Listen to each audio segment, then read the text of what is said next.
9h em ponto, aqui no Jornal Gente da Rádio Bandeirantes, entrevista ao vivo. A gente vai falar de política porque notícia não falta aqui nesse nosso país. Jamais morreremos de tédio no noticiário político. Quem está conosco é o professor Cláudio Couto, professor de Ciência Política da Fundação Getúlio Vargas de São Paulo.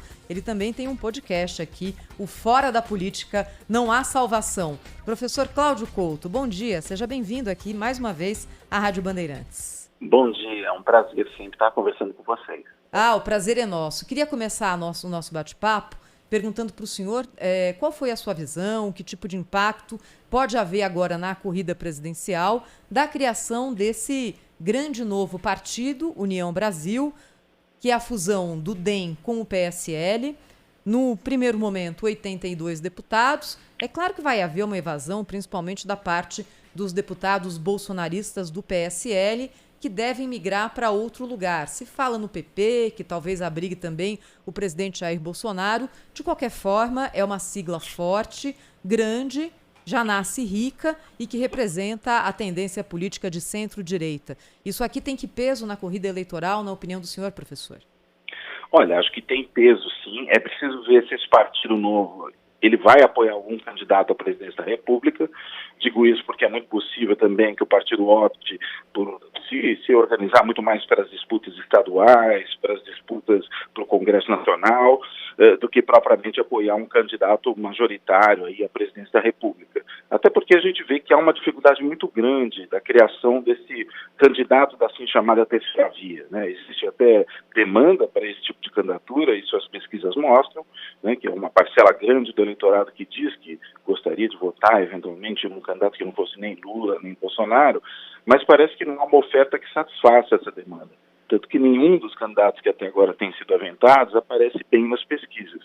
E aí esse partido pode, eventualmente, claro, optar por apoiar um desses, ou apoiar algum nome novo que sequer apareceu. Ele tem até alguns nomes dentro das legendas aí, tem o Datena, tem o Mandetta, enfim, é possível que apareça alguém dentro desse novo partido, mas também pode surgir um nome de terceira opção, né? O ACM Neto, numa entrevista recente, disse que simpatiza com a figura do Eduardo Leite, né, o governador do Rio Grande do Sul. E aí, claro, ele vai ter uma máquina, vai ter uma estrutura que é importante para qualquer candidatura. A questão é saber se essa candidatura vai também falar ao coração do eleitor. Professor Cláudio, Sônia aqui, um prazer tê-lo conosco no Jornal Gente da Rádio Bandeirantes. E essa semana a gente falou o tempo todo de aumento da inflação, aumento dos combustíveis, aumento dos alimentos e também o aumento da rejeição ao governo, isso segundo pesquisas. Será que os programas sociais como Auxílio Brasil, Auxílio Gás e outros podem reverter esse cenário a favor do governo ou o senhor não acredita nisso? Eu não acredito que vai conseguir. E não acredito por quê? Porque, enfim, já houve um primeiro momento em que o governo, oferecendo algum tipo de benefício à população mais carente, ele teve um crescimento. A gente pode olhar ali para aquela situação do auxílio emergencial, que foi num valor bastante elevado, os padrões normais desse tipo de auxílio, né, produziu uma alteração importante na renda de muita gente, e aí, claro, isso se refletiu na popularidade do presidente. Ele conseguiu preservar, apesar de todos os problemas do enfrentamento da Covid e de uma série de outras situações que vêm afetando a credibilidade do governo, ele conseguiu naquele momento manter a sua popularidade. Mas tão logo esse auxílio cessou, a popularidade caiu. Isso não significa que agora, voltando com algum tipo de apoio, algum tipo de auxílio, e ainda em valor menor, com a inflação em alta, com o governo mais desacreditado, com o avanço das revelações que a CPI da Covid tem mostrado, né, com o comportamento sempre errático e sempre muito problemático do presidente da República, que isso só vai ser suficiente para reverter. Eu entendo que há um desgaste aí que já se consolidou, que já se cristalizou do governo junto a grande parcela da população, e ainda mais com o aparecimento de volta na cena política como candidato a presidente Lula, né, e o Lula aparecendo dessa forma e ganhando o apoio desse setor da população, que a gente, quando olha para as pesquisas, vê que simpatiza com ele, com a sua candidatura. Acho que tudo isso mina a capacidade que o presidente da República tem de recuperar a sua popularidade junto a esse segmento da sociedade. Então, já que o senhor fala do ex-presidente Lula, queria fazer a pergunta agora referente a esse lado, não é, professor? não dá para resumir aqui a biografia do ex-presidente Lula em poucas palavras. Mas se a gente tiver que escolher 2 momentos, ele teve um momento de ápice quando deixou o governo, com uma aprovação gigantesca depois de 2 mandatos, e teve o momento de limbo, no momento em que foi preso e que o sentimento de antipetismo na população estava ali no seu nível máximo também, e isso acabou provocando todas essas consequências que a gente teve aqui. A eleição de Bolsonaro, Bolsonaro deve muito a Lula, porque ele conseguiu embarcar nessa onda. E eu estou perguntando isso para o senhor, porque o ex-presidente Lula até agora tem se poupado, digamos, da exposição. Ele não se manifestou, por exemplo, depois do 7 de setembro, não veio a público para fazer algum pronunciamento a respeito daquilo que foi dito pelo presidente Jair Bolsonaro em praça pública. Ele tem se preservado, falado com apoiadores, articulado e se colocado ali como um candidato acima da carne seca, como se fala na linguagem popular. A questão é que daqui a pouco vai haver a campanha, e campanha é desgaste. Campanha é coisa para gente grande. Esse sentimento de antipetismo, antilulismo, da conexão Lula-corrupção, o senhor acha que tende a voltar de forma forte quando a campanha de fato vier à rua? Ou a situação hoje é diferente em relação a isso? Eu entendo que a situação é um pouco diferente, né? E por que eu entendo que ela é diferente? Pelo fato de que ele já foi muito desgastado num período recente e teve aí uma recuperação em relação a esse desgaste.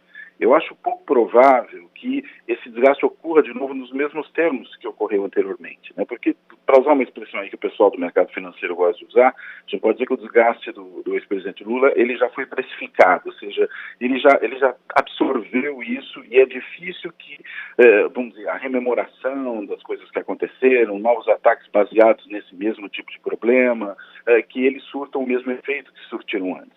E existe um outro dado, né, que é o antídoto Bolsonaro. Assim como o Bolsonaro cresceu no antipetismo com desgaste, o PT sofreu com escândalos de corrupção lá do Mensalão, e depois, claro, mais naquele momento do Petrolão, com também o colapso econômico do governo Dilma. Tudo isso foi muito importante para impulsionar a candidatura do Bolsonaro. Agora, o antibolsonarismo também alimenta o Lula, ou seja, muita gente vai olhar bem, a gente não gostava do Lula, e agora olha só o que a gente conseguiu esse governo que age da maneira como age.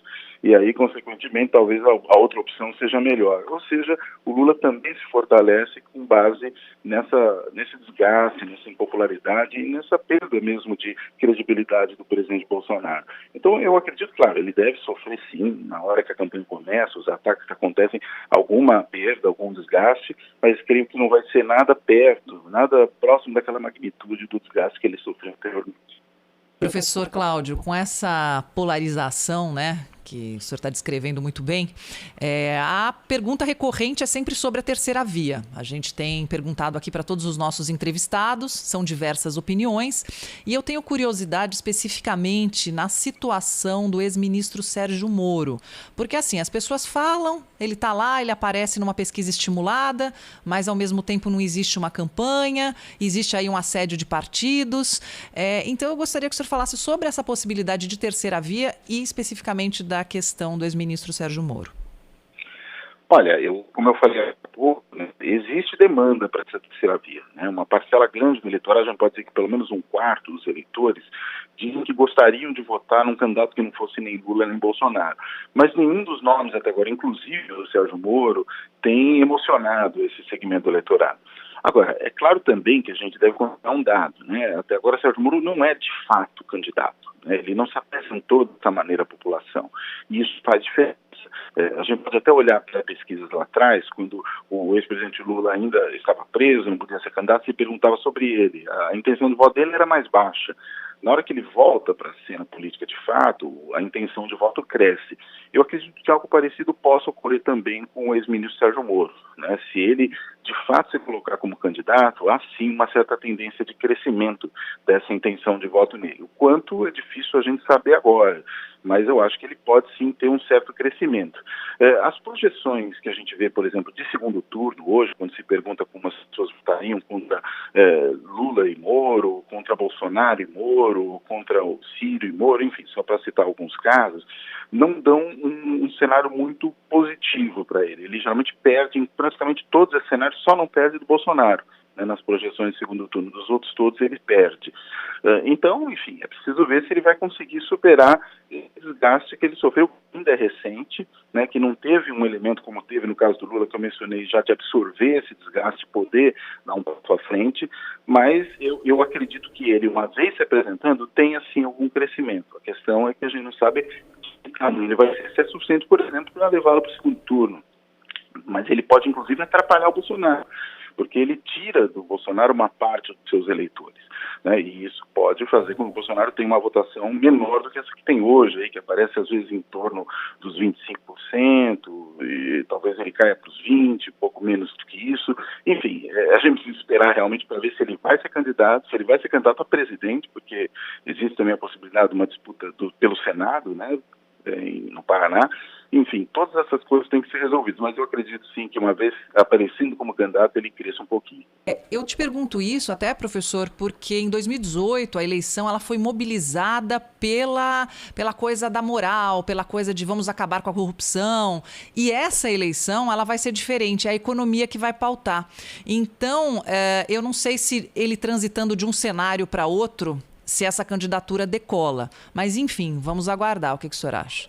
Eu concordo com você, eu acho que realmente é outro cenário, né? Não é mais essa coisa do combate à corrupção, que é a pedra de toque dessa eleição, ou da rejeição à política, né? Que também foi um aspecto muito associado, né? À questão do combate à corrupção, que apareceu tanto em 2016, né? Que foi o ano do impeachment, como em 2018, aí que, quando teve a onda bolsonarista, né? Nesses dois momentos, essa antipolítica e esse combate à corrupção apareceram, e a gente já viu esse cenário refluindo em 2020. Nas eleições municipais, quando políticos de perfil mais tradicional ganharam as eleições nos municípios, né, tanto para as vereanças como para as prefeituras. Houve esse retorno à política tradicional e acho que a gente ainda está vendo esse retorno. Né, por isso que os candidatos de perfil mais tradicional da política têm tido força nas pesquisas, né, tanto na pesquisa presidencial como nos estados. Né, quando a gente olha também algumas pesquisas que já apareceram para governador. E aí, claro, esse cenário não é o cenário mais favorável para o Moro. E eu, por fim, acrescentaria só mais um dado, que além da questão da economia, que certamente vai ser muito importante, ela sempre é, e dessa vez vai ser mais ainda, há também a questão da saúde, né, da pandemia, de como os candidatos vão tratar essa questão da saúde, como que eles vão se preocupar com o cuidado com as pessoas. Eu acho que esse vai ser um outro tema importante que deve balizar essa campanha de 2022. Professor Cláudio Couto, queria perguntar para o senhor sobre posição política do presidente Jair Bolsonaro em relação ao eleitorado e como esse posicionamento do presidente pode influenciar no desempenho eleitoral dele no ano que vem. Porque o presidente acho que é uma forma de expressão normalmente mais agressiva, mas ele recuou e tem estado bem mais quieto e menos causador ali de fatos políticos depois do episódio do 7 de setembro e daquela carta que foi articulada pelo ex-presidente Temer.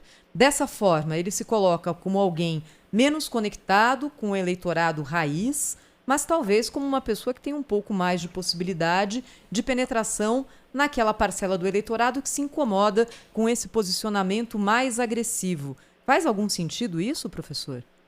Olha, eu acho que é isso que ele está tentando, e está tentando, claro, se preservar também no curto prazo, porque ele sabe que há processos que podem ser danosos para ele, né? Coisas correndo no Supremo, coisas que afetam seus filhos, né? E a gente sabe que talvez a única coisa que realmente o preocupe muito é a família, né? É o perigo que esses filhos correm de serem presos, ele até já andou verbalizando isso, e ele mesmo, né? Corre riscos sérios. E acho que esse recuo é um recuo tático. Olhando para a trajetória ao longo do tempo do presidente Bolsonaro, até mesmo antes disso, quando ele já era deputado, é muito frequente esse comportamento. Ele faz o morde-a-sopra, né? Ele é agressivo, aí quando é obrigado a recuar ele fica quieto um tempo para depois voltar até aquele mesmo comportamento.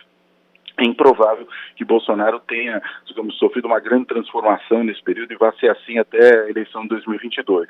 Já tem dado mostras de que não é o caso, né? Até a menção, por exemplo, que ele fez, se não me engano, ontem ou anteontem, em relação à questão da vacina dos mais jovens, né? Falando que ela não era necessária. Ele está voltando a ser o velho Bolsonaro de sempre. E acho que essa é a tendência, né? Então, não sei o quanto ele consegue, de fato, convencer uma grande parte do eleitorado de que é uma coisa diferente do que sempre foi, né? E acho que, enfim, até pelas idas e vindas frequentes, parece a história do Pedro e o Lobo, né? Uma hora as pessoas já não acreditam mais no recuo. E aí eu acredito que isso não vai, portanto, ser uma coisa que vai lhe facilitar a vida daqui até a eleição de 2022. Eu tô rindo aqui da história do Pedro e o Lobo. Professor, deixa eu lhe perguntar mais uma coisa. A gente fala muito sobre Bolsonaro, Lula, terceira via. Bolsonaro, Lula, terceira via. Eu tenho visto pouca discussão, isso que eu queria pedir para o senhor falar conosco também, a respeito dos palanques estaduais. Qual é o peso que o senhor acha que apoio de governadores, de senadores, deputados de projeção vai ter agora em 2022? E olhando o quadro atual, quem é que está mais estruturado em relação a apoio nos estados? Olha, a gente tem que ver a estrutura que os partidos têm, né? É claro que quando a gente pensa na eleição presidencial associada a essas eleições nos estados, o PT é um partido que sai na frente, né? É um partido muito estruturado nacionalmente, um partido que tem coesão, né? Ou seja, é um dos poucos partidos que a gente chama de fato de partido desse ponto de vista, pelo menos dentre os maiores, e isso, claro, lhe favorece, assim como favorece a candidatura presidencial e candidaturas em alguns estados em que o partido tem força, né? Sobretudo na região Nordeste. Então, acho que esse é o primeiro. O segundo é esse novo mega partido da direita, né? Que, de um lado, tem a capilaridade, a estrutura, as lideranças de maior, perfil mais avantajado, né? do antigo PFL, que entra nesse novo partido, e de outro tem o dinheiro e o tempo de propaganda, que, enfim, hoje conta menos do que contou no passado, mas ainda tem alguma importância, que é o caso do União Brasil. Acho que também vai significativamente forte para essa eleição. Os outros todos, né, mesmo partidos que já foram muito grandes, e hoje são partidos médios, PSDB, MDB, né, esses eu acho que tem um pouco mais de dificuldade. E um quarto ator importante aí que eu mencionaria, que esse sim, eu acho que é muito bem estruturado, tem uma liderança política muito arguta e capacidade de atuação, é o PSD do Kassab, né? E é claro que essa liderança que eu estou me referindo ao próprio Kassab, que é uma grande raposa da política, e aí, consequentemente, deve ter um partido muito bem estruturado para disputas, não só no nível estadual, para governador e Assembleia Legislativa, mas principalmente para o Congresso, né? Senado e Câmara de Deputados. Então, eu acho que PT, União Brasil e PSD talvez sejam os atores principais dessa eleição e, claro, a gente não pode menosprezar o PP, né, que é o partido que hoje está tomando conta da máquina do governo, é o partido para o governo da República pode ir, e, claro, isso também significa, sobretudo com o controle da máquina, dos recursos públicos, uma força importante na eleição do ano que vem. Mas eu entendo que os outros três têm como partidos uma estrutura muito grande. E o PT tem a máquina governamental, além, claro, de não ser um partido pequeno, tem também uma estrutura grande pelo país e pode se beneficiar, pelo menos em alguma medida, do fato de ser governo, apesar do ônus que isso também traz. Porque se associado ao Bolsonaro, não vai ser uma coisa muito fácil para qualquer partido no ano que vem. E, professor, agora falando de ano que vem, né? Bem o senhor tocou no assunto. O que vai acontecer no ano que vem? Cenário nacional, cenário regional? Que máquina... Sônia, essa é a resposta não é de $1 milhão. 1 bilhão, 1 trilhão, 1 quadrilhão de dólares. Que cenário que eles vão pegar? Vai ter conserto? Eu quero ter esperança, professor Cláudio. Olha, eu acho que o próximo governo no âmbito nacional, qualquer que seja ele, vai ter que ser um governo de reconstrução nacional.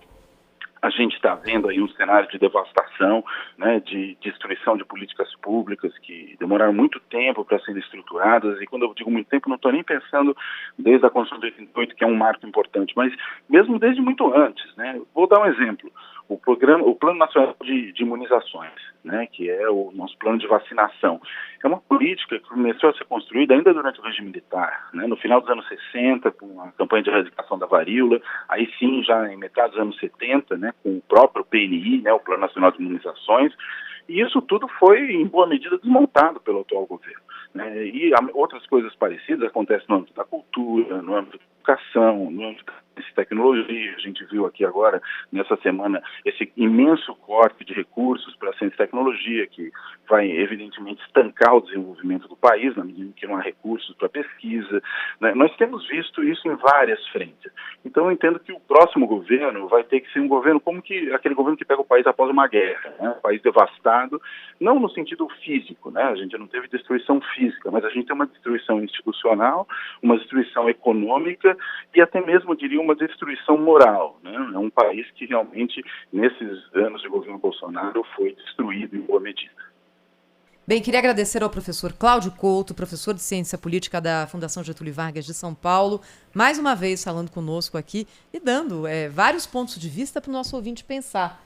Fico muito feliz quando isso acontece, porque essa é a nossa intenção aqui, sabe, professor? É abrir o debate, é fazer com que o ouvinte enxergue o todo. E são vários pontos de vista que a gente tem que colocar para o nosso ouvinte conhecer nossa, a gente quer aguçar as pessoas. E o senhor ajuda muito a gente também nesse nosso objetivo. Professor Cláudio Couto, que também tem o podcast Fora da Política Não Há Salvação. Fica o convite para quem quiser conhecer. Até a próxima, professor. Muito obrigada, hein? Até a próxima. É um prazer sempre falar com vocês, Thaís, Sônia, e falar com os ouvintes da Band. Tchau, professor. Até a próxima. Até mais.